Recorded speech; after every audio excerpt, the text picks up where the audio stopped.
Lindenhurst is a village of 27,000 on the south shore of Long Island, New York. These are the people who grew up there and their stories. Everyone I know is from Lindenhurst. So yeah, we're here to talk about our Sunrise Mall memories, as we've all been employees of the mall at some point Yeah, in man. our lives. Good times. But before we start that, let's just go. We'll start with Joe. Just a little bit on your background, family roots of Lindenhurst. What part of town you grew up in? I'm a North Lindy kid. I grew up on 43rd Street, North Lindenhurst, between Straight Path and Sunrise. So in those numbered streets, we were like in this little triangle of blocks. We had our own little neighborhood up there. But you're the odd part of North Lindenhurst that is not rural. You went to Albany, correct? Yeah, technically Yeah. I was close to Roll, but I did go to Albany Avenue. So that's my roots. My mom is an immigrant. She came from Sicily in the early 60s and moved to Copiague. My dad was born in the Bronx and moved to Lindenhurst eventually. And they met in Belmore at my dad's gas station, which ironically is like a mile from my house right now, which is really weird. So yeah. And then they bought a house in Lindy on 43rd Street to kind of be close to both my grandparents in between them. That's where I grew up. And so, what were you getting into as a kid, as far as interest activities? I was a street kid.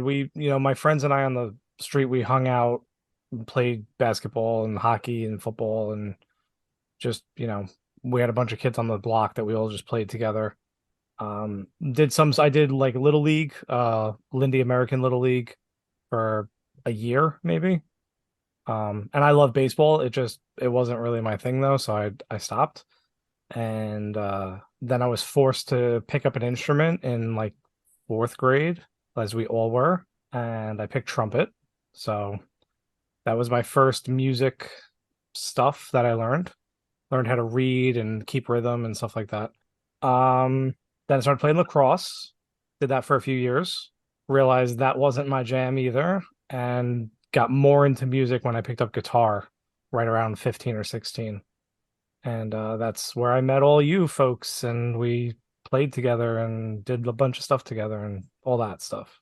You also have an older sister that probably got you into some music, I would imagine, as well. Oh yeah, right? definitely. My sister is 4 years older than me, and so when I got into high school, me and you, John, she had just left high school, so she kind of like set the path for me, and I can recall going to like the Dowling house, where I guess it was her boyfriend at the time. You played with them in like a cover band in their house and stuff. Yeah, right? yeah, out in Shirley. Remember that? That was fun. Yep. Yeah, that wasn't hardcore. That was that was just like No, but there were like no effects covers. yeah, we or played like No something, right? Effects and Melancholy and They were all in like school to be pilots or something, right? yeah. Yeah. So when I went to college, they were all pilots already. I was a freshman, and they're like, "Yeah, come join our band." I was like, "All right." So that was cool. We got some gigs. I got to at least play out with some people, and then started doing my own thing. Went around, met.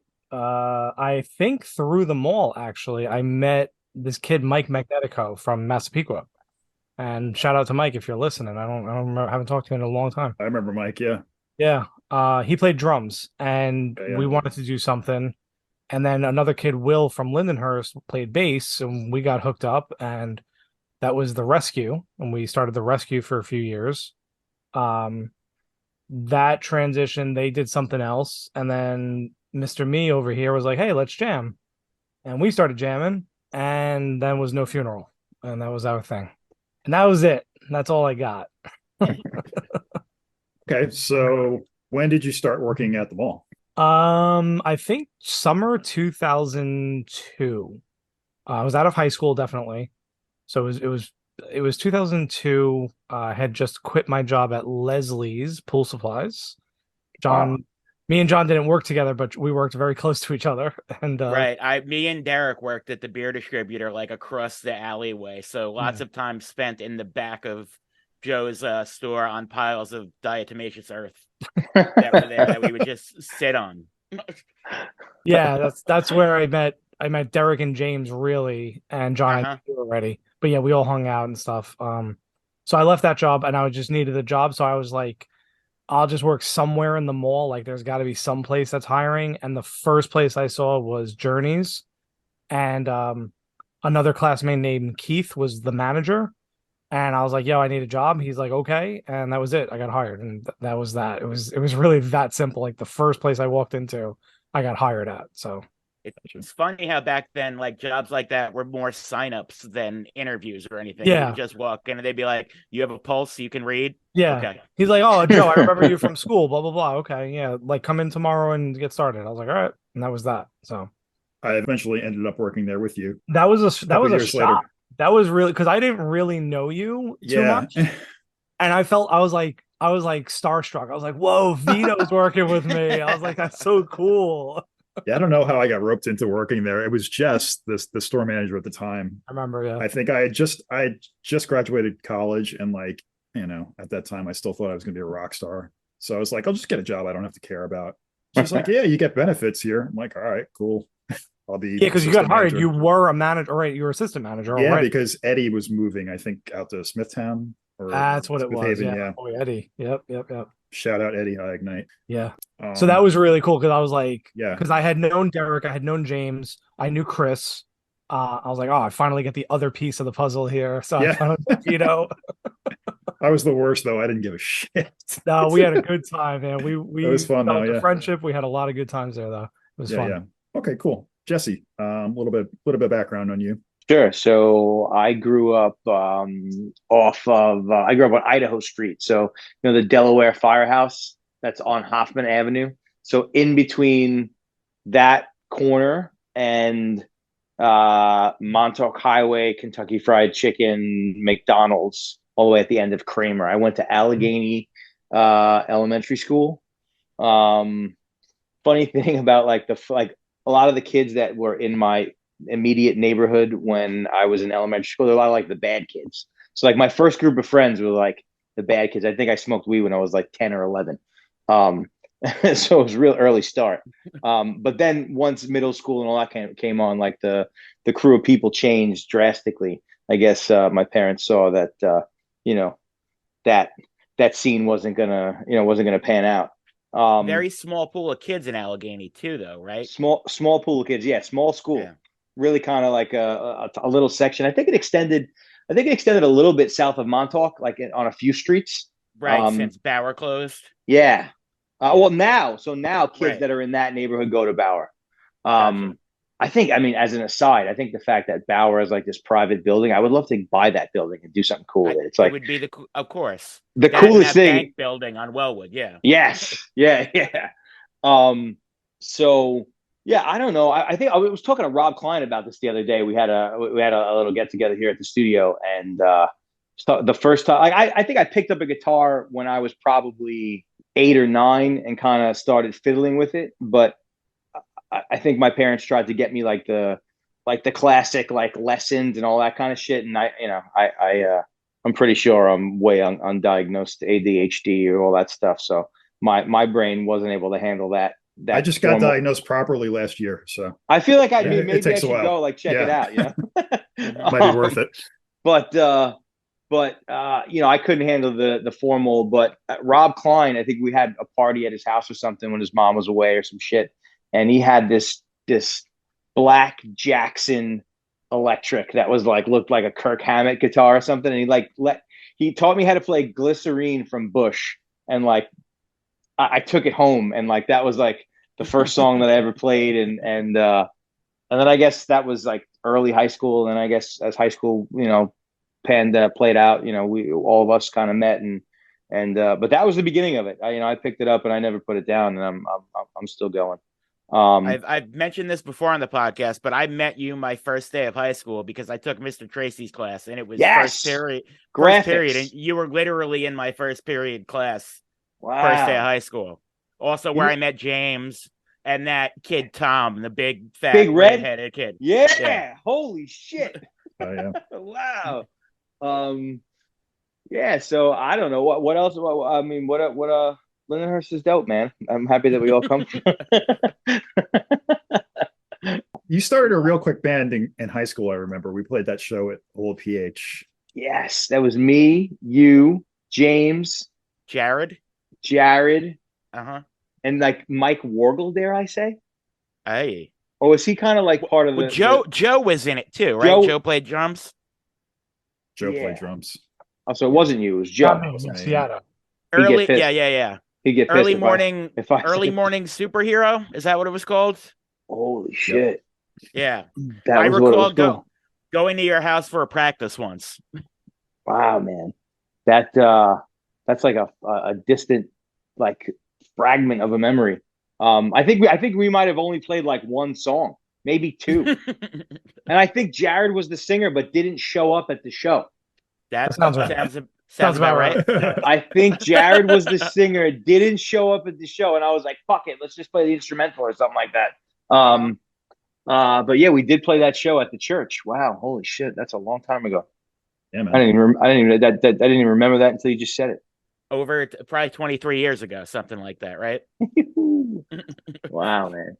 Yeah. So You're one of the many class of 2000ers who went to New Paltz yes. as well. Yes. That was like Lindenhurst North.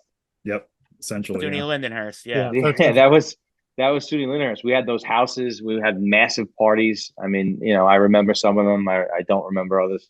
I remember John, you and I have that super cool picture where we look like we're in the mob. It was a college professor and schoolgirl party. Oh shit! And we were dressed as college professors, like smoking cigarettes inside or something. Definitely, we were definitely smoking cigarettes inside, and you can't get away with a college professor and schoolgirl party anymore. No, there were a lot of offensively themed parties. Probably not the Bloods and Crips party either that you guys had, or the Pimps and Hoes parties. Yeah. I know we had an underwear party once upon a time, and I remember Dave like absolutely zonked out of his face, like dancing to the original Kings of Leon record, and like he had work boots, boxer shorts, and just going for it. Like 4 a.m. Oh, that's a picture. There's also a picture of me with Dave, like with a towel wrapped around him, coming out of my back like a genie or something like that in his room there. Yes. There's a famous picture of me and Dave at the Crips and Bloods party as a Crip and a Blood. Yes. And I was working at Journeys at the time, and I got some of my wardrobe from there and Hot Topic upstairs. I don't even remember the Crips and Bloods party. Was that at the first house or the second house? That was when we had the basement. Like we had I think it was Pencil Hill, the second house. Pencil Hill. The other one, Matt Tutrone lived with us. He lived with us in the first one, and where I think we had like a big show in the basement once upon a time. You did. I forget who played there. Rob lived in the basement, but he did not go to school. Yes. Yes. That's wow, right. Man. Holy shit. My last show with Heads versus Breakers, I believe, was in that basement. In that basement? Yeah. Subterfuge too, right? I don't remember. We played Firestorm. Wow. Anyway. As one does at a college party. Yeah, that was the point. All right. So what were some of your jobs at the mall? Me? Yeah. Well, I'll bring us into this. I brought Jesse into this because Jesse has the unique experience of having run a kiosk at the mall. Yeah, that's pretty cool. It's a crazy story. The whole story, to my recollection, is amazing, but I'll let Jesse tell that. So I was working with my dad, and our relationship was pretty contentious.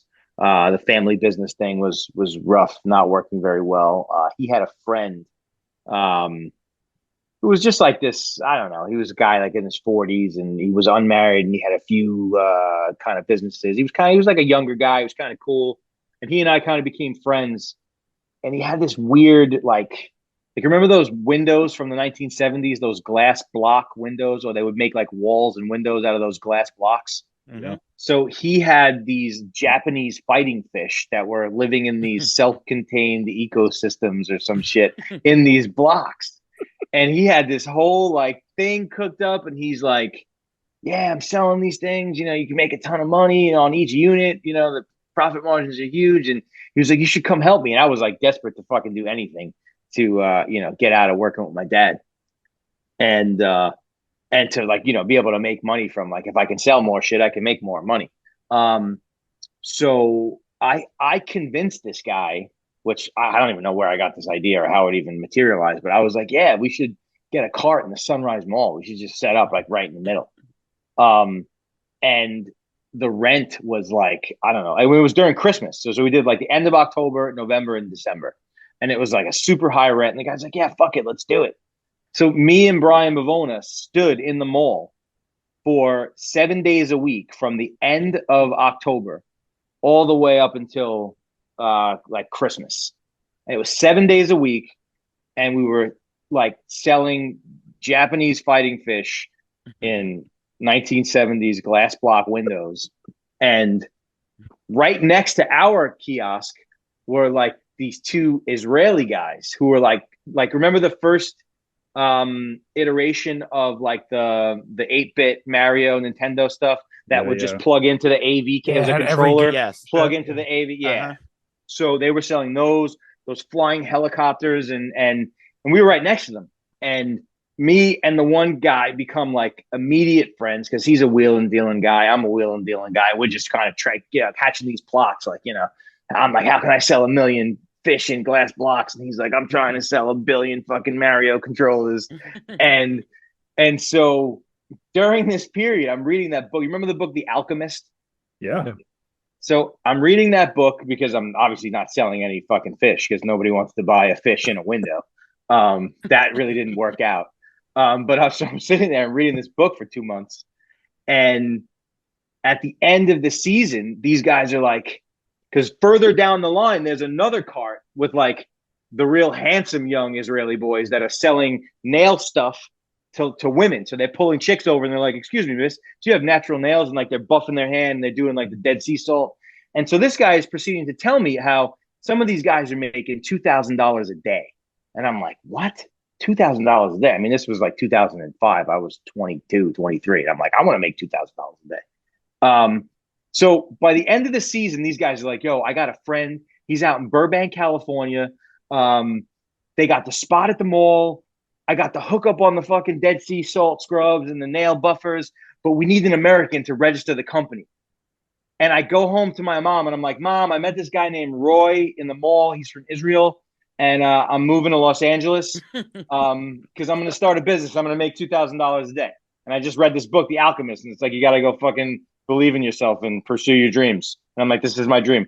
And a week later, I'm in a car with an Israeli guy named Roy. And I moved to Reseda, where like I'm like LA, bro. And meanwhile, I'm going to like the shithole where Daniel's son and the Karate Kid lived, and there was nothing there. And I lived in an apartment. Everybody was from Israel. I think the fucking cat spoke Hebrew. And they would all walk in and everybody would start speaking to me in Hebrew. And I'm like, I'm not even Jewish, let alone you could pass Hebrew. for Israeli. I know. And that's and that's, out there in LA is where I kind of learned the ways of the samurai, as far as business is concerned. But that all happened from the Sunrise Mall. That's a true story. Wow. Crazy. And Rob and Brian moved out there with you too, right? So I left first, and then Brian kind of rallied the rest of the troops, and then they left. They left, I think, maybe like a month later, and then headed down to San Diego, where Danny was in the Navy, which he then subsequently got kicked out of because they were all partying too much. So that kiosk was down at the south end, like by B. Dalton? No, so it was at the center, like when you walked in through right the in main the middle. doors. If you're walking straight there to the left, like immediately to the left. Okay. And we had the elevator. Huge like tube television with a VCR in it, and we had the VCR tape of Free Willy, not Free Willy, Finding Nemo. And we were playing Finding Nemo, like, look, self-sustaining ecosystems. Look at the fish; they fucking fly and shit. Did any fish die on you? Oh yeah, tons. Yeah, we had like a storeroom at the other end, and like there was dead fish all the time. Didn't sell many fish. But it really kicked off a whole lifestyle. I guess so, yeah. Yo, props to you for working at a kiosk, because those were I remember watching you guys work at a kiosk all day. I was like, I don't want to do that. That's for sure. Yeah, I like when the people come to me. I don't like to have to tell the people to buy stuff from me. I want them to come to me and buy stuff, Well, nowadays, those carts, instead of having guys, they have cute girls. I think they figured out that I figured out that works better, for both sexes. Wow. So rewinding a little bit, It's a My crazy first- story. My first job in the mall, actually, John, you got me the job. We worked together at Sam Goody. This is what many moons ago. I'm still a big, professional wrestling fan, but back in the day I was as well. And myself and another person that I went to high school with, Samantha Steinis, we're both professional wrestling fans, and we took part in some AM radio show with a guy named Halftime Howie. And That's a great name. It is a great name. And we would meet to go to the radio show at the American Waffle House, which was the restaurant on the corner next to Sizzler, right there on the road over there beforehand. And there was a guy who was an independent pro wrestler who went by the name of Psycho Kevin Bates, who was the store manager at Sam Goody. And I was maybe 14 or 15 at the time, like just old enough to get working papers. And he was like, if you want to get a job for the Christmas season, I can get you a job at Sam Goody. So he got me and Samantha a job. And he's like, if you have any friends that need a job, let me know. And I guess that's how we got Anthony involved too. But I was essentially a greeter because I think you had to be like 16 to work a register. And I wasn't even 16 at the time. So I was the guy who stood there at the front of Sam Goody and just said hello when you walked in. And my biggest memories of Sam Goody, besides people stealing all the time, is that was the season the Andrea Bocelli Christmas album came out. Holy shit. And Supernatural, the Santana collaboration album, was out that year too. So this is probably 97, 98, maybe. Yeah. The Christmas I worked there was Christmas of 99. 99. And I remember the Eiffel 65 Blue. Gotcha. That song came out. Okay. And so I'm off a few years, but yeah. For those who weren't around back then, like they would have the CD single, of a song. But once that song got really huge, they would pull the single off the shelves, so people bought the full album. And I sold so many of that Eiffel 65 album. Yeah. Did that band? Did they ever have another song? Or no, that was it. No, I think they were like a producer duo from Italy or something. And there's I couldn't tell you what it is now, but there's a pop song that samples that. Now that's very popular. So they're getting paid again. Good for them. Where was Sam Goody? Was it upstairs? Downstairs. It was downstairs, basically across from where H&M is now. And it was next to the Gap, right? Yes. Oh, it was at the South Side. By Macy's. Down by Macy's. Yeah. No, was it down by Macy's? Yeah, it was. That makes sense. Journeys was across from H&M. Yeah. You're right. I'm mixing things up backwards. And across from Sam Goody was the snacks stand, like snacks with 4 N's, where you could get like soda and chips and hot dogs and pretzels and knishes and shit, I guess. Remember just going there to hang out, like definitely. Just take the bus. Just take like the public transportation bus to just get dropped over the mall, like walk around. That was the first taxi I ever took in my life. Was from my house to Sunrise Mall. Taxi. Or you could take the train to Amityville, and that's a short walk from there. Yeah. For a teenager, anyway. Shit, man. Towards the end of high school, me, Derek, and James would go there at the end of the day just to walk and get cherry gumballs out of the gumball machine. This is how there's a lot of coolness to that, when you really think about it. You think about like it was an exploratory existence in a way. It doesn't. I'm definitely not a nostalgia addict to say like, oh, it was so much better then than it is now, because who's to fucking say? But it was a lot of curiosity. You needed to do things. You needed to kind of make shit up back then, because there really wasn't there wasn't a lot of options coming at you. Kind of the first place too. I feel like parents could drop you off and feel. I mean, I can't speak for my parents, but a little like safe. They knew where you were. Yeah. Like you could walk around the mall for 3 hours at a time and just be left to your own devices at a time before you could bring yourself places. Like adolescence, the mall culture, the whole mall rat scene. I guess the fact that mall rats came out when we were teenagers is a kind of a big thing too, because it kind of gave a blueprint for just being a schmuck walking around the mall. I love the smell of commerce in the morning. Plus the movie theater too. Like you would go to the movie theater as well. Walk around. The last movie I recall seeing there was the first Austin Powers, and I'm pretty sure it closed shortly after that. I remember when the second Ninja Turtles came out, Secret of the Ooze. Holy shit! Me and a bunch of a bunch of kids went there for my birthday, and it was like a Tuesday afternoon, and we had the place to ourselves, and that was the first time like I ever experienced that type of freedom. My mother brought me and my sister to see the first Wayne's World when that came out, and it was just us and a teenage couple who were definitely having sex in the theater with us. So my poor mother sitting there watching a movie she probably didn't want to see to begin with. Me and my sister, I think I'm in 4th or 5th grade when that came out, and just two teenagers going at it fucking hard, like 4 rows away from me. Those theaters weren't that big in that theater, No. you know? And then if you were lucky, they didn't let you walk out of the movie theater the way you came in. You went through the bowels of the mall, which is something you didn't really get to experience unless you worked there. Yeah. Dude, wow. Holy shit. All those back alley hallways, yeah. And the weird fucking pizza place that was next to it forever. Vague memory. Yeah. I remember that. Well, the food court moved, right? There was no food court for a very long time. There was no food court any of the time when I worked there. Yeah. It was Nobody Beats the Whiz. Yeah. Yep, yeah, food was just kind of scattered about. Nobody Beats the Whiz. I remember like getting some early like video game systems. I remember like buying TurboGrafx 16 from Nobody Beats the Whiz outside of when it wasn't in the mall, when it was not when it was outside of the mall, like where Sizzler was. Yeah, right across from Sizzler. I got a Woodstock '94 hockey jersey from Nobody Beats the Whiz. Nobody Beats the Whiz. That sounds rational. Yeah, right. Yeah, that's something the fat teenage was that. Was Nobody Beats the Whiz? Was that like a local guy, or that was like a national chain? It was. I think it was just the Northeast chain, like New Jersey, New York, Connecticut, if even that. Like your Newmark and Lewis and whatever the hell else, PC Richards. Newmark and Lewis, holy shit. Yeah, Dick Lewis is watching you. Wow. Yeah, we're old. God, what the fuck? Yeah. Many. I always laugh that of all the stores that have come and gone in Lindenhurst, Expressions Adult has been around my entire existence, and it will never close. That's where I grew up, by the way. That was right by my house. Other side of Sunrise, yeah. Yep. 10% college discount, so keep that in mind, kids. They got the dildo game on lock.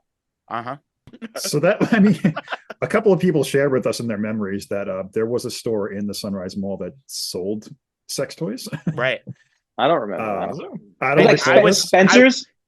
Right. Spencer's, yeah. Well, Spencer's, yeah. Next to the fart beans and the black light. But they didn't. I don't think they didn't have like hardcore shit. They probably had just like your average, like jokey 4-incher.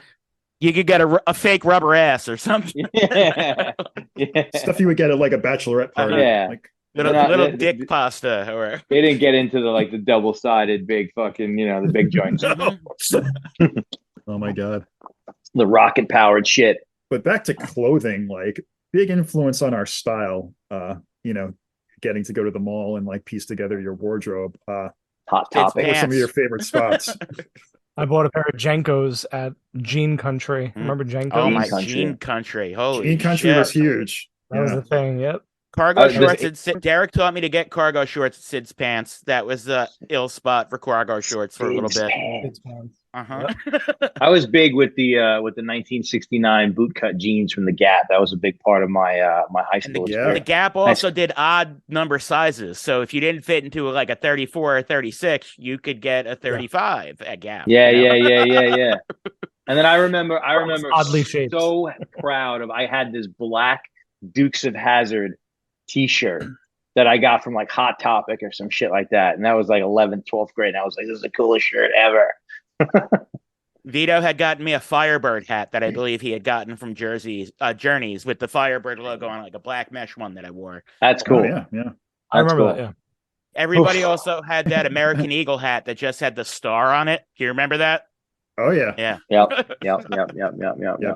I very, very briefly considered when they were selling them at the Gap, leather pants. Yeah. We all had our little obsession with Dream Theater for a minute. Well, I saw them rocking them. I was never into what they were wearing. There's a small fantasy in every kid who ever wanted to be a rock star's mind of you wearing leather pants. Somehow, some way, there's some version of it somewhere buried deep in the stratosphere somewhere. alternate universe. Junior high, when I started like clinging to music, like, oh, that's my identity. That's my thing. I like music. So I'm going to wear a band shirt every day of my life. Animal House was the store in the mall that sold band shirts. I got a lot of shirts that also me working at Sam Goody. They would have shirts in the back there and Spencer's too. When shirts were on clearance there, you could get shirts for like $5. I got that Soundgarden Superman logo shirt there. Ton of shirts. If I wasn't going there, I was going to Busy Bee to get my shit. Busy Bee. Shout out Busy Bee. Wow. Outside the mall. Yeah. That was a little bit further down Sunrise Highway, right? Busy Bee? It's where Kohl's is now. Yeah. Yep. And I've recently learned that all of De La Soul worked at Busy Bee before they got signed. They were from like Wine Dance, right? Amityville. Amityville. Okay. That's where I live. Yeah. There were times at Journeys when we would open. I remember like opening up new packages, and there was like, "Jesus is my homeboy." I was like, "This is the stupidest fucking shirt ever." And then million of them, and I was like, "We are that store now. Like people are coming to us." Is that the era of like Von Dutch, John Deere logo? Jesus is my homeboy. Wow. Yep, Uggs, and like when Uggs first started and shit, like we were on the cusp of that. And we didn't want to be. What were the huge. brands that were like contract? Like, you know how Guitar Center only sells whatever brand guitars, that kind of shit? We had Diesel. Diesel was a big thing that I never heard of before I worked there. Yeah. And every day we would sell hundreds of pairs of Diesel. You didn't have Nikes or anything, did you? No, that's the thing. We didn't have the big stuff like Nikes. Yeah, you didn't have. We didn't even have Vans for a while too. Yeah. Diesel with those like square toe sneakers. They're like those flat square like toe all sneakers. The club kids great would wear for your them. feet. I had this was embarrassing. I was like kind of hanging out with a girl at that time, and we had like matching Diesel sneakers, and that was like it was a low point. That was a thing. Low point in my adorable. life. But, you would wear those with your bootcut jeans. Exactly. I mean, at the end of the day, you do what you have to do to get down. But I'm not proud of it. No, I had a pair of like bright orange Diesel sneakers that I got at Marshall's. Okay. I'm sure they were 100 times cheaper than they would have been at retail value at Marshall's, and something like they had 6 lace holes or something fucked up because everything at Marshall's 6 on one side, 5 on another side. Exactly. Yeah. Remember Structure, like what Express was before it was Express? Oh, yeah. Yeah, and they literally looked like the set of that show Studs or something like that, where it was just like weird, weird columns and shit. You know? Yes. Wow. I remember in high school, I stole a pair of underwear from Structure and thought I was super cool. It was me and Brian Bavona. And the next day in school, I wore the underwear, but it turns out they were a size too small. And so all day long, they're like super uncomfortable. And like we're in a class together and he's just laughing at me. And then the teacher's like, "What's wrong with you? What's wrong?" And he like rats me out in front of the whole fucking class. Like, "This guy stole underwear from Structure and it doesn't even fit him." It's funny. Now, whether or not you stole individually, I feel like everybody had a friend that was a kleptomaniac. So you probably hung out with someone who stole a lot of things. And I don't want to mention names, but let's just say he sat in the waiting process. And well, that could be one of 2 people. Right. So. Maybe the one that isn't from Levittown. Yeah, he was a big klepto. I don't remember that. There were definitely not like high value items, but I feel like sometimes people would just take shit for this. Petty larceny klepto. Like, oh, H&M has all. I don't want to. It's not just him. There's other people that did this, but like, if there's a big bucket of like bracelets and dumb bullshit at H&M, someone's walking out with most of them. You know, 5-finger discount. Just get in there. And another funny thing about jobs like this, like the retail jobs, Sam Goody, and I'm sure other stores, maybe Journeys had this as well. You would have to watch a training video when you started, which are like the most antiquated things in the world. And they would show you what to look for with people stealing. You know what I mean? Like the signs that someone's trying to steal things. And they essentially taught you how to steal. And I remember them saying there was a thing called a booster bag where people would take a box in a giant bag, wrap the box in like electrical tape and or duct tape because it block the triggers on the metal detectors and would just throw CDs in the bags and walk out with them. So if you see someone walking in with a giant bag, like pay attention to them because they're probably loading it up with CDs to leave. Wow. And you're like, now I know how to steal CDs. Right? Thank you. And you're also not going to do anything about someone stealing because You're 15. and you're paid minimum wage. Yeah. Like, What am I going to do? Run out of the mall? Like, no, fuck that. I worked at the Gap in Walt Whitman Mall, and I actually caught somebody stealing. I was at the register. I think I was a little older. It was like one of the summers in between college. And it was a real awkward moment because it was like I didn't know what to do. I wasn't sure like if I didn't say something, am I going to get in trouble because I saw it? And it was like this weird like, oh my God, what do I do? And I kind of just like hollered at the guy, and he was like, "Fuck you," and left. I tried. Yeah. I tried. Well, I had also worked at at Starbucks in the Walt Whitman Mall of like many, many years later when it was a kiosk there. And you want to talk about class differences between the Sunrise Mall and the Walt Whitman Mall. My God. Oh yeah. Oh yeah. Oh yeah. Still. Well, I transferred to Smith Haven eventually. I transferred my shoe skills to Smith Haven, and yeah, you could definitely like you didn't know anything different when you lived around Sunrise Mall and you went to Sunrise Mall. You thought that's what a mall was, Right? And you go somewhere else, and you're like, No, oh, this is a mall. this is clean. Okay, yeah. Right. Yeah. So it's when did it officially go out? It's empty right now. It is empty, and you can still walk I through. think Really? the Macy's might still be open. Yeah. Macy's is and still Dave and there. Buster's. Dick's is still Yeah. there. Yeah. But all So the like the internal stores anchor are empty. store is on the outside, but yeah, everything walking wise. I want. So I'm actually looking at their Wikipedia page right now. Mhm. So the mall opened on August 30th, 1973. Wow. So it just missed its 50th birthday Mhm. this year. Originally anchored by JCPenney and Gertz, which was later Stearns, later Sears. Wow. I remember Stearns vaguely. Also, real quick about JC Penney, I remember asking my uncle what JC stood for when I was younger, and he told me John Candy owned it, and it was John Candy Penny. I feel like that's not true, but now you think that forever. But 1,000% not true. I'm Yeah, going I'll buy with it. I'm going with it. So Macy's, which is still there, EJ Corvette, which was later A&S, then Stearns. I remember then Walmart. A&S. Yeah. Now it's Dick's, yeah. And it was remodeled in 1991, acquired by Westfield in 2005, and now defunct. Who owns it? Is it? Do you think it's privately owned, or is it like? I guess Westfield sold it to somebody else, but I think a real estate company bought it now because they're going to develop it. right, I wonder what they're going to do with it. Fucking condos, probably. right, yeah, Yeah. 65 and over condos, like everything else turns into. Like everywhere else, yeah. They keep building. Like those like luxury like apartment condo complexes, like Gray Barn and the Well. Who the fuck moves into those places? Who pays $3,500 for an apartment? What's funny? To live in Amityville. What's funny Yeah. about the Well is like real nice and fancy, and then they immediately sold it to what do you call it? What's the name of that other? Fairfield. Fairfield owns it now, like within a month of it opening. I guess they didn't do. I guess they fucked up. I guess something went wrong. That's how that works. Like here, you guys know how to half manage properties. You take this. No, it feels that way. Like if they were killing it, I don't think they would have sold it that quickly. But apparently, like all the units rented in that place very, very quickly. I know that's the word on the street, but my gut tells me that that's not the truth. That's not the truth. If they're making money, why would it sell? I hear. Yeah, that especially that quickly. Mm-hmm. Well, I mean, do you guys know anybody? Do you guys know anybody who lives at the Well in Lyndhurst? No. No, sir. It's like it's. We had interviewed the 27A owner, and they did, but I believe they moved since then.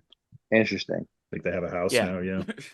Imagine it's like not really. It's not really real. It's just it's like the lab.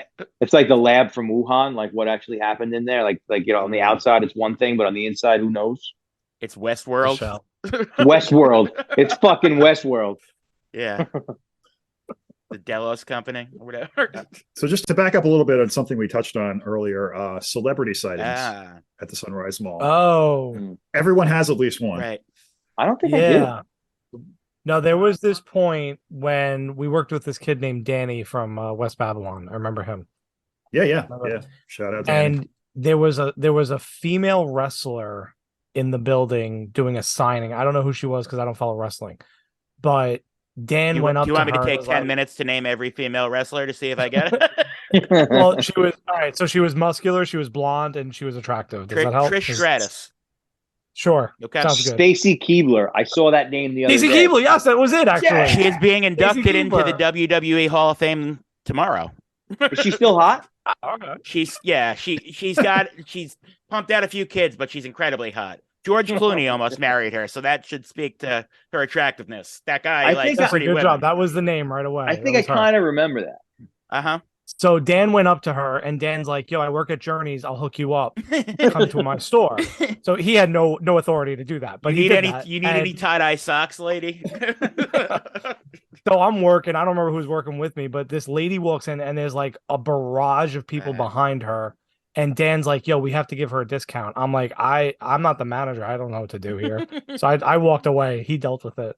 But that's my celebrity sighting. That's what I have. My celebrity sighting is also wrestling related. So I was telling Vito about this the other day, but there was a memorabilia store that might have been across from Journey's over there, like a baseball card store or something that did signings and stuff. And not when I'm working there, but when I'm walking, like I just have my head down or whatever, and I look up and I get pushed out of the way by a security guard, and next to him is fucking John Cena with a giant spinning championship belt, and he just like gives me the like "what's up" nod and keeps walking towards that the memorabilia thing. And I guess he was doing a signing there. That's all. That place was in the corner. I remember that by Sears. Yep. Mm-hmm. Yeah, Ric Flair did a signing there one day. What the fuck? How have all you guys all wrestlers had wrestling experiences in the mall? Yeah, I've had none. And the three of you are all WWE superstars. Now, Matt, I'll speak on Matt Tutrone's behalf on this, but I recall when he was working there, two people that he saw, Vinny Testaverde came into Bath and Body Works when he worked in there. And we had also found out that Spinderella, DJ of Salt and Pepper fame, lived in Lindenhurst because she wrote a check at Bath and Body Works, and he saw her address. Interesting. Mm-hmm. That's cool. Shout out Spinderella. Cut it up one time. Yeah, I know. What's the guy from G Unit? Lloyd Banks. Yes, Lloyd Banks. Yeah, he would shop there a lot, and every time like I would see women just losing their mind because Lloyd Banks was in the house. He's at the least fancy mall on Long Island. Yeah, there was him. Norma Jean came into Journeys one day, like the Grateful Dead. Norma Jean. Like the hardcore band, the whole band, the metalcore band. Yeah, they were playing I think the downtown that day, and they were looking at Asics. Did they need a studded belt, a studded white belt, probably? Right. When I worked at Sports Authority, which is not the Sunrise Mall, so we're off topic, but the Project Revolution tour was playing Jones Beach, and they were staying at the Best Western on Sunrise Highway. So Nelly Furtado, Lincoln Park, Less Than Jake, and someone else all came into that shopping center, and we're in like Tower and the Pizza Place and Sports Authority that day. Really? Mm-hmm. That sounds made up. I swear it's not made up. That's so crazy because like when you think about like they were monster acts. So like in like today's time, like they'd be coming in on helicopters. They'd be coming in on helicopters. But they explained like that's one of the closer hotels to Jones Beach. Was that like on Sunrise Highway over there? Was that like the beginning of their careers? Like that wasn't like peak TRL. It was not peak Lincoln Park. Okay. And I mean, what's peak Less Than Jake? You know? So. Yeah. Less than Jake. Yeah. Like peak Less Than Jake was definitely the Best Western. It was probably like 3 years before that peak Less Than Jake. Honestly, got it. There was a time, Vito. I don't know if you remember, but Vito was in the front talking to this guy. I don't know who he was, but I'm in the back. I'm doing warehouse work, and I'm blasting Movie Life. It's like it's loud. You could hear it. And I walk up front. I say, "What's up?" I go in the back. I'm doing this, blah blah. So I come back out. I was like, "Oh, who's that guy?" He's like, "Oh, that's Brandon from the Movie Life." I'm like, "What the fuck, dude? Like, you could have told me." Now I look like an idiot. That was the day I found out they were breaking up. Yeah. So, but then he started Nightmare Review with Ryan, who worked across at H&M. He played bass in Nightmare Review. Yeah. H&M, when the fancy store came into the mall. You know what I think? That was fancy for hardcore kids. Was H&M. Us skinny hipsters didn't stand a chance, man. How did that music from that time wind up in hip hop in now? How did that, like, I find that so strange. Because no one's really hard and everyone's actually a pussy. I like that. That's a quotable, right? That's a quotable. That was good. That was fucking good. It's some bit of that, but you know what I mean? Yeah. It's interesting to me too that like you have to look at hip hop for the weird stuff now. It's not happening in rock music. It's just such a strange sonic, joining. Like it just doesn't like it's never could have saw it coming. How like like that though you fuse like Atlanta Southern hip hop with like Juliana Theory. Like how the fuck did that happen? They get sad too, you know. I guess. Who was the guy that? Go ahead. I've heard someone explain it as when the ska bands and the hardcore bands tried to play rock and roll, they couldn't actually do it, so that's why emo came out. Okay, that's about right. So it's somewhere with that too, but I think when you mix that with like the project studio revolution and people being able to produce things in their own homes, sure, that's what comes out. Yeah. You know, I'm not saying like you need to have like $100,000 recording budget and stuff like that, but the ends sometimes justify the means. So you know what I mean, and the product different. I don't know, different strokes for different folks. I don't know what I'm saying, but well, I mean, from my experience, the money in the studios have a lot less to do with the gear and the equipment, the gear and a lot itself, more, and it's the more to do with like with the team of people who know what they're doing and kind of help you. Rick Rubin's not going to stand there for no money and just tell you that it sounds okay. 100%. Well, now that we've gotten totally off track, I'm going to welcome our next guest in, Matt Tutrone. Uncle Matt. Uncle Matt, I love that. What up? Hey! What's up, Matt? Brother Matt. We were just I was just talking about the time that you saw Spinderella in Bath and Body Works. Yes. She cut it up one time. Yeah, so just to bring you up to speed, we've been bullshitting about the mall for 45 minutes. But we got a little bit into everyone's background, like the roots in Lindenhurst and whatnot. So if you want to just give us like the cliff notes about your family's roots in Lindenhurst and what part of town you grew up in, what you got into. I grew up on the corner of 39th Street and New York Avenue, and in the dirty 30s. I think my parents lived around Long Island. My mom grew up in Roosevelt and then moved out to Islip in high school. And my dad lived like all over, like in Queens and all the way out to like Lake Grove and stuff. I think my mom had an apartment in Lindenhurst before my parents met. So like she was kind of familiar with the area, and they got married, bought the house, and had me. That's it. That's the short version. Your mom was also a nurse in Rawle, I remember, right? Yeah. She took care of some of my friends. Probably you, John. Yeah, and Mike Tamburino's mom, maybe? Yeah, I think she was too, yeah. Oh, wow. Yeah. But you went to Daniel? I went to Albany. Albany, sorry. Not Daniel. Yeah, Albany Avenue. Yeah. Did you go to school with Joe's sister? Are you guys the same age? Yeah. Okay. I think so, yeah. Yeah. I've known you're 4 years old? Yeah. Maria since probably kindergarten. I don't know. And so as far as like you're also obviously a musician, we've talked about this on many an episode. When did you start getting into music, and when did you start playing guitar? I think I started playing guitar on like an acoustic guitar that my mom had bought for my dad, and I guess he wasn't like using it, so I just picked it up and I restrung it for a lefty, and just started playing on that, like, just listening to songs I liked and trying to play along or whatever. I had no training or anything, whatever. I think in 10th grade, I really started getting into music. it was the summer before 10th grade when I, was 94, I guess. So that was like a huge year for music.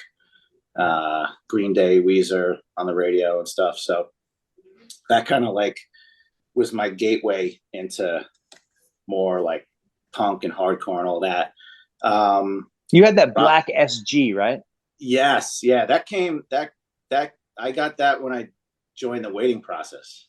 Yeah. I remember that guitar, man. Yeah. And that was a right-handed guitar where you taped the toggle switch so you didn't hit it with your hand. I remember seeing that too. Yeah. Yeah. But as far as like really playing guitar and getting into music and like playing in bands and stuff, it was when I met Rob McAllister. And I was in 10th grade. I think he was in 9th, and he lived in the dirty 30s also. So like I would walk over to his house after school, and he had all the good stuff in his basement. And he taught me how to play the power chord, and that was it. That's all I needed to know. Well, Rob was our friend who had a full-time job in high school. Yeah. His own car and like a studio in his basement. Yeah. Yeah. Yeah. He was like a full-grown adult already. And he had the cool mom that would like let us, right, run rampant. Yeah. The three of us all having had played in a band with Rob at some point. Yeah. So that first band was 13%, which turned into Respect. Actually, yeah, you had like a pop punk thing that you sang that. Well, so I'll let you tell it. Yeah. So Rob and I became friends with Eric, the Swedish exchange student.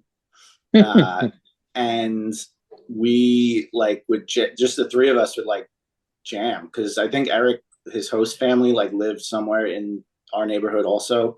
So we would go over there and we would jam. We'd play like NoFX and Rancid and stuff. And I think the first official band, was with Antonio singing and and Mel on bass, I think.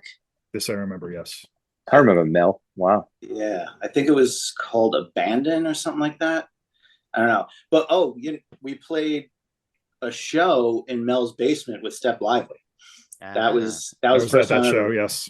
Yes, it was like I feel like Mel was like 50 years old when he was 16. Like Mel just looked so much older than all of us. He's just Turkish or European, so he looks like he's 40 years older than everyone. Shout out to Mel, because when we were teenagers, he used to go into the Turkish-owned gas stations and speak Turkish to them, and they would sell him beer. Yep. So there was that. Then 13%, which that was with Chris Beecher. Yeah, and I guess it was the same. It was me, Rob, Mel, Chris Beecher. Wow, Chris. He sang instead of Antonio. Yeah, and we played that backyard show at the Fitzgeralds. Yep. Yeah, played Just Like Heaven cover. Yeah. The Dinosaur Jr. version. Sick. With all the breakdowns. Yeah. And then later on, we played together on the waiting process as well. Yeah. And famously real quick on the Mr. Tracy tip, what is the Sun Tease song? Do you know what I'm talking about, Vito? Yep. Who played on that? Is that just you and Rob? And James, and Mark sang backup. Gotcha. Okay, I wasn't sure if Matt was involved with that. So Sun Tease, we had a project where like we broke off into groups and like started our own little like t-shirt business. Cool. And we printed like a t-shirt that we sold in the rotunda near the cafeteria, and we had to create a jingle or a commercial for it. And it was just essentially like Sun Tease, whoa. Or something, right? Yeah. Yep. Oh, yeah. That sounds familiar. What's funny is there's actually a t-shirt company called Sun Tease now. Yeah. They sell like blanks for you to print on. Oddly enough, I think I'm like the only person in our friend group who never had a class with Mr. Tracy. And I'm like the graphic designer of Damn. like you had to take you took a Miss Johnson class though, right? Yes, yeah. Miss Johnson. One or the other for everyone. Like Mr. Tracy's class. I remember you guys remember Miss Schulte? Yeah. The media class where we would take like 2 VCRs and create edits. Yeah. Mm-hmm. I had Dr. DeLuca, not Schulte, but same Dr. class. DeLuca, that's a name. Holy shit. But like all those things back then were precursors to all the stuff that goes on now, but there was no like I mean, shit, what I do today, I could never imagine, you know, back then with the two VC. That technology was even it was obsolete then, though. You know what I mean? Like digital editing was a thing that was actually happening at that. You know what I mean? The school just didn't have the internet until we were seniors. You know those fucking VCRs though, man. Right. And he had a tape library that had 20 copies of the Teenage Mutant Ninja Turtles movie in it. Wow. I was explaining the editing on two VCRs to my 9-year-old son the other day, and he was like, wait, what? What do you mean? Yeah. You don't just press your phone and fucking edit the video? Crazy. Unbelievable.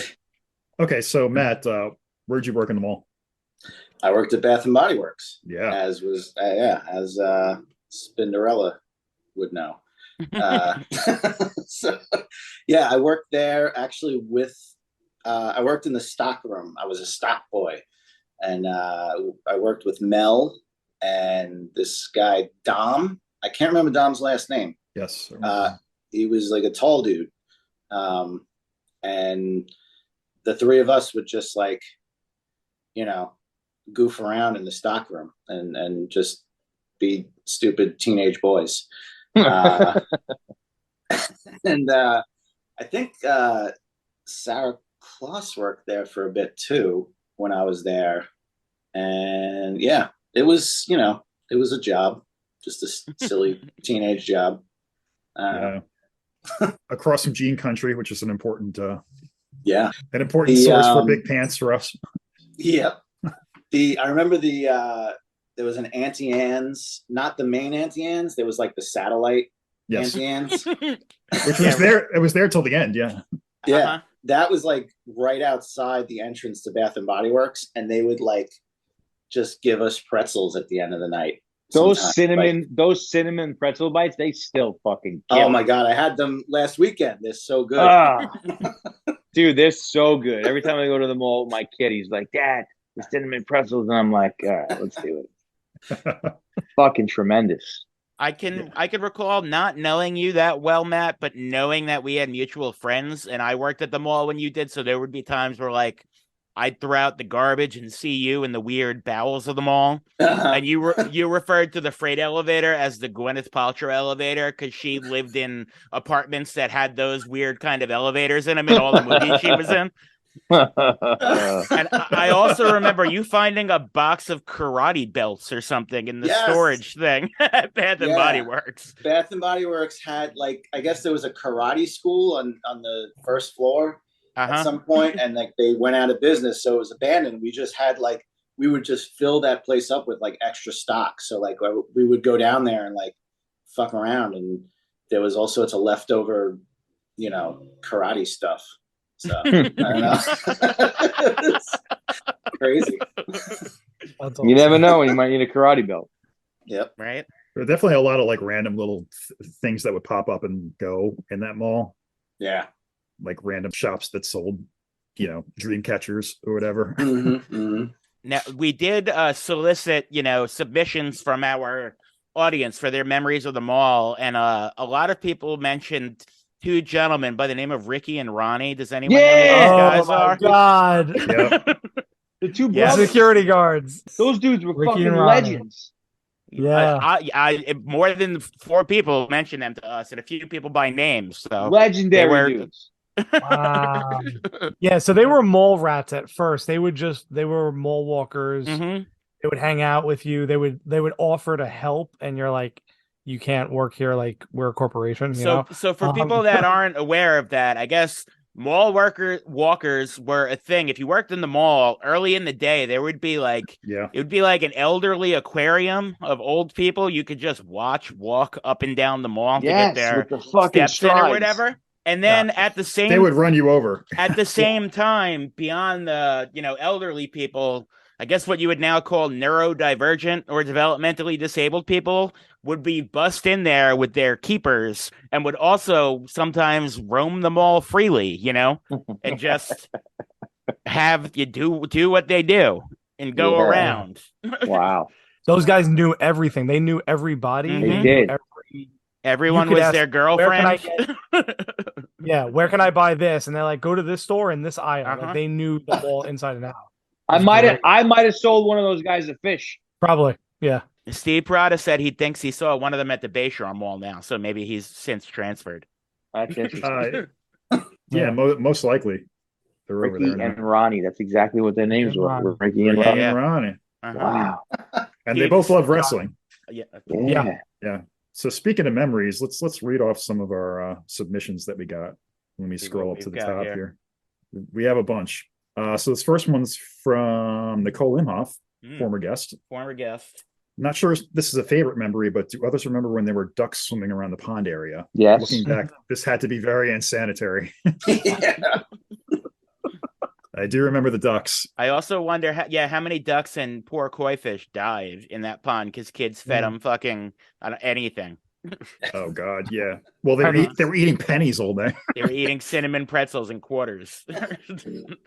There was also, like, in the middle of the mall, there was a smoking section. So this is a thing that ended in our lifetime, but smoking my mother smoked her entire life, and having that, being in a public place where I can remember when you could fucking smoke in a movie theater and in the diner. Like I remember that other side of the Linden Crest diner was smoking. Remember airplanes with the seats that had the ashtrays in the seats? Oh my God.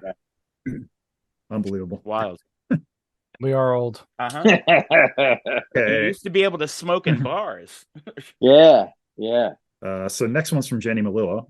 The Sunrise Mall had perhaps one of the greatest potato knish stands of all time. Solid. I think I remember that. I think that was snacks. Yeah. Snacks.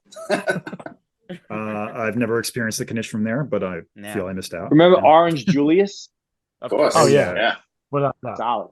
Former guest Nolan Reynolds also brought up Orange Julius. Yeah. And shout out Nolan. Shout it out in a Modest Mouse song. but then they sold to Dairy Queen and changed the recipe, and it's bullshit. Fucked it all up.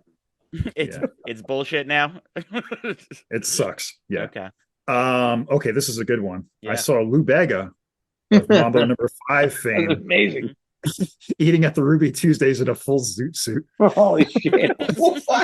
That's I did not see that. Even if that's not true, props to fucking just laying that out. Thank you, Sarah Tonelli, for that one. Amazing. Yeah. I'm wondering, did he order from the menu like he sang that song? You know, a little bit of this, a little bit of that. I think he went to the salad bar, which Ruby's is famous for, and just took a little bit of lettuce on my plate, a little bit of tomatoes, tasting great. Nice. Okay, next one from Heather Sundquist, who unfortunately couldn't make it on tonight. I worked at the Sunrise Mall at the Baby Gap for a few years. As I was triumphantly leaving last shift there, only to move on to greener pastures at the Roosevelt Field Mall, I walked out to find my mom's minivan's rear window smashed out with a BB gun. It was such a bummer. Damn. Yeah, stuff happens in that neighborhood. Yeah, it's rough. It's a big parking lot. I can say maybe I went there to do some shady things at some times because you wouldn't be caught, Yeah, for sure. Especially that back parking lot. Oh yeah. So Rick Matthews, who also I think sent us a voice message, which we'll play later, also mentioned Ricky and Ronnie. Mm-hmm. Okay, this one's from Karen Maggio. When I worked at Suncoast, which was the video store upstairs. Also owned by corner. Sam Goody, we got a discount there as well. Shout out to employee discounts. Nice. When I worked at Suncoast, this girl would come in and lick the DVDs and put them back. Oh, that's weird. She thought no one saw them and we'd be staring directly at her. That is weird. And she also remembers the twin security guards. She worries about them now. Yeah. The girl who licked the thing remembers the twin security guards, or the girl? No, The girl Karen. who wrote about the girl who licked the thing. Like, wait a second. The girl who licked the DVDs is probably long dead at this point. Right. It was just actually Ricky with a wig. Okay. This next one's from Ed K. Cactus Dong on Instagram, if anybody's curious. Follow him on the gram at Cactus Dung. One time, a friend who won't be named but is infamous doing illegal but innocent pranks and is widely known as a Lindenhurst legend, took a dump in an IHOP container and left it in the middle elevator where the fountains used to be, and that's why the elevator was closed for up to a year. Once again, don't care. Don't Sounds care if suspect. it's true. Sounds great. Sounds good. That had to have been some serious shit. This is from my friend Kara Hayes. My favorite Sunrise Mall memory is going to Roosevelt Field instead. That's rough. And I told her I consider that classism. Yes. Yeah. Kaylee Rose writes, my favorite memory of the mall is the whole staff smoking cigarettes in the back room of the pizzeria next to the movie theater. The door was like half open with smoke flying out. The taste of the pizza there reflected that. Adam Foster writes, my mom worked in the Sears doing visual merchandising, and she brought me to work with her so I could just fuck off around the mall. And when I came back, she was panicking because she heard there was a guy with a gun walking around the mall. What actually happened was a guy killed his girlfriend in the parking lot and then offed himself. And he saw the bodies under the black tarps with the feet sticking out. Thank you, Adam. Wow. That's dark. dark. Got dark. That got dark real quick. Real dark. This one's from Ryan Colony. The food court had a stage that did shows. I think that was like right outside of the food court downstairs, maybe. Yeah. They had a stage where they would do like Long Island Idol or something. I feel like that it was like some sort of like child casting agency that did like fashion shows or some shit like that. You know what I mean? Yeah, no one knows what I mean. Never mind. But there was like an advertisement there, like get headshots for your children. I remember that. Right. I remember that. Sounds vaguely familiar. I definitely remember that. I feel like that was all the way down at the end in like one of those weird little. Yeah, I remember where that. they would corral the Easter Bunny or Santa Claus or some shit like that. That's where they were like had a. One of those. That's where they had a van parked outside where they steal your children. My first day at Journeys, it was a weekend. It was like a Friday or a Saturday, and right in front of our store, right in front of H&M, they had a stage and they were doing American Idol. I think one of the first American Idols. Yeah. Right outside the store. Like we had to listen to that shit all day.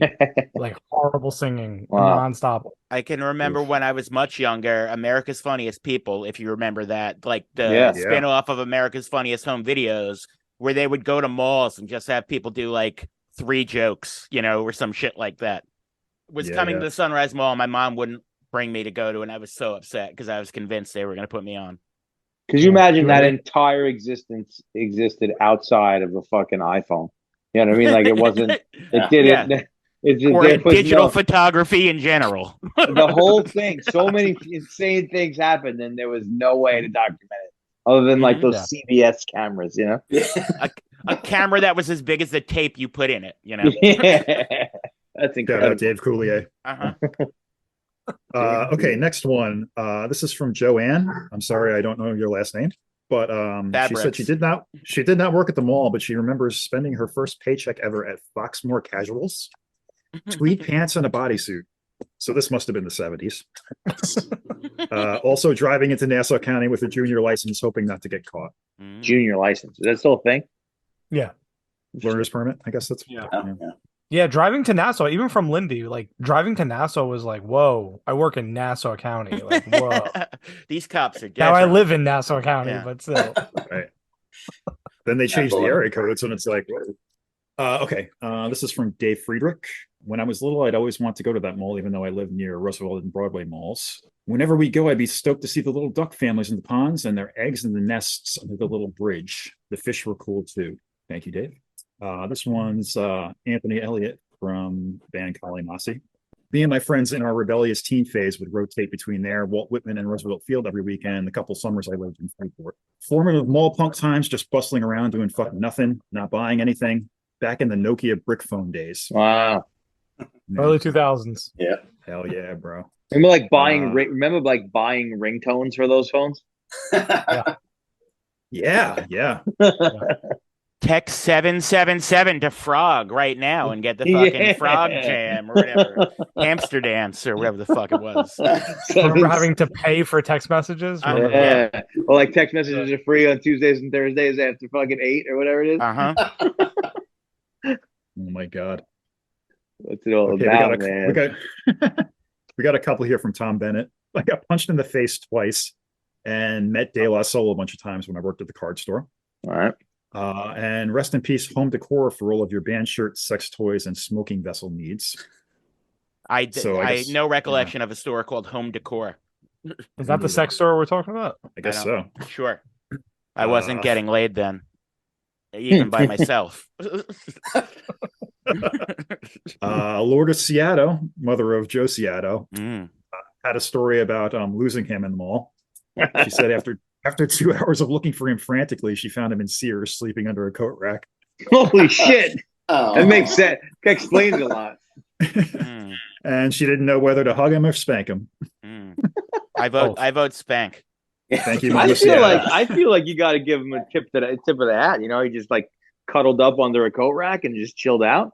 So those were the places to hide underneath all the clothing racks in stores. Like they were built Wow. perfectly to hide under them when you were younger. But That's ironically, all the kids our age, like it's the same age that John Walsh's son got kidnapped and killed and America's Most Wanted came out.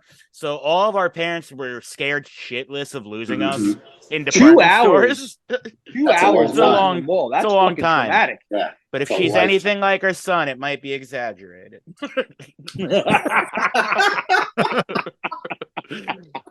Oh boy. That was good. That was really good.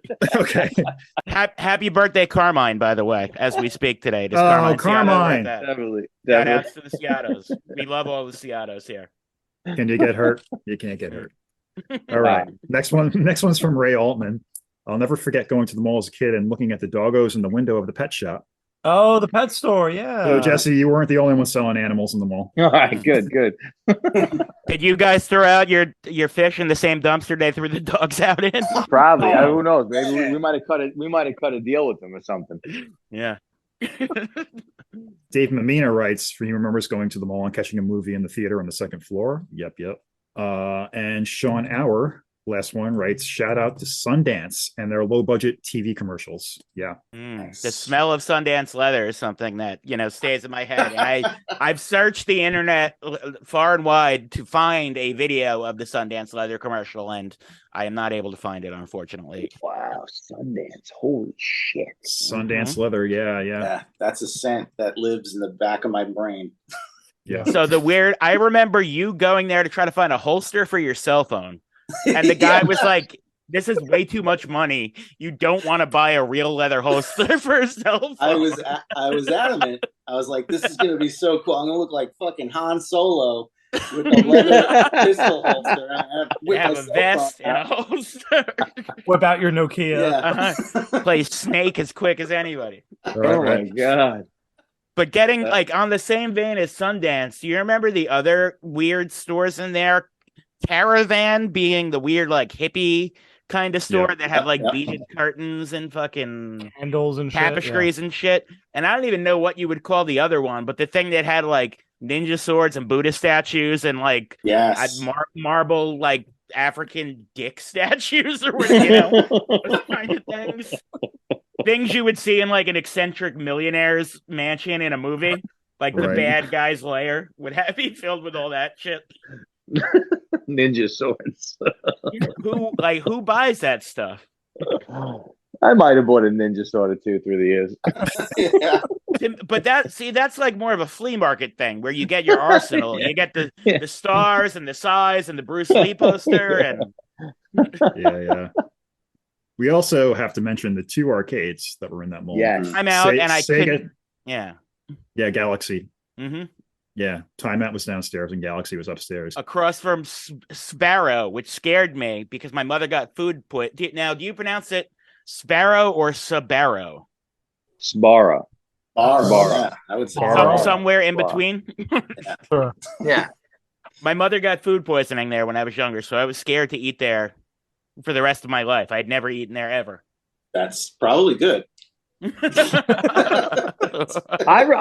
don't remember. Like I remember, I know that I ate that pizza, but I can't recall whatsoever what it was like. And it freaked me out because like The entire side of it was glass, so you could see in and watch everybody eat while you were walking by, and I didn't like that at all. I found a hot mall tip when I started working there. They were like, after 9:00, Sparrows sells pizza for like $1 a slice to get rid of it. Nice. So I'd load up at 9:00. That's the move. They've been sitting out for 12 hours, but yeah. Whatever. Whatever. I eat pizza at 9 o'clock now, I can't fucking sleep. Fucking Yeah, exactly. old motherfucker. Oh, going back to the pet store, I never knew this either. Maybe I'm like stupid, but we had a fire drill in the mall because that was a thing. I didn't know that actually happened. Happened a few times. And we all went outside and they took out like this rack from the pet store and it had all the dogs in it. And we're like in this one big, It's like a bakery rack they were pushing. Yeah, like a mobile cage. And I was like, oh, like that makes sense, I guess. I don't want the dogs in the fire. Yeah, that's cool. No But, like Pee-wee you never know Herman. that's there. They didn't want the dogs in the fire. The dog store was next to the sock drawer, right? Like the sock place or whatever. Sock drawer, yeah. Sock drawer, wow. Do you remember the corner McDonald's right there? Right there in the Definitely. front. Yeah, to me, that Definitely. place smells like sweet and sour sauce in the 80s to me. That's what I Yeah. when I Sounds about right. Yeah. So, any other closing memories as we wind down? I miss it now. Now I want to go walk through Yeah. it. Yeah, Right. seeing the pictures on social media that closed down and stuff, it's like freaky. It's You're saying you can right. go in now? It's accessible? You can walk through, yeah. Oh, really? Wow. Yeah. We gotta do it. It was my second job ever. I'm glad to have spent some time there. Yep. I met a lot of people through there. A lot of people. Mhm. I still talk to some of them today too. Nice. I mean, that whole experience completely changed the trajectory of my life. I mean, completely. I went from Lindenhurst to Los Angeles to the Dominican Republic succinctly, like right after that. Selling fish. That thing. Yeah, selling fish in the mall. Square nature. Pretty wild. Right on. So I know you guys all have like creative ventures and side businesses. So let's just go around and everybody just tell everybody where they can find you online. Thanks. Yeah, I have a side business doing woodworking.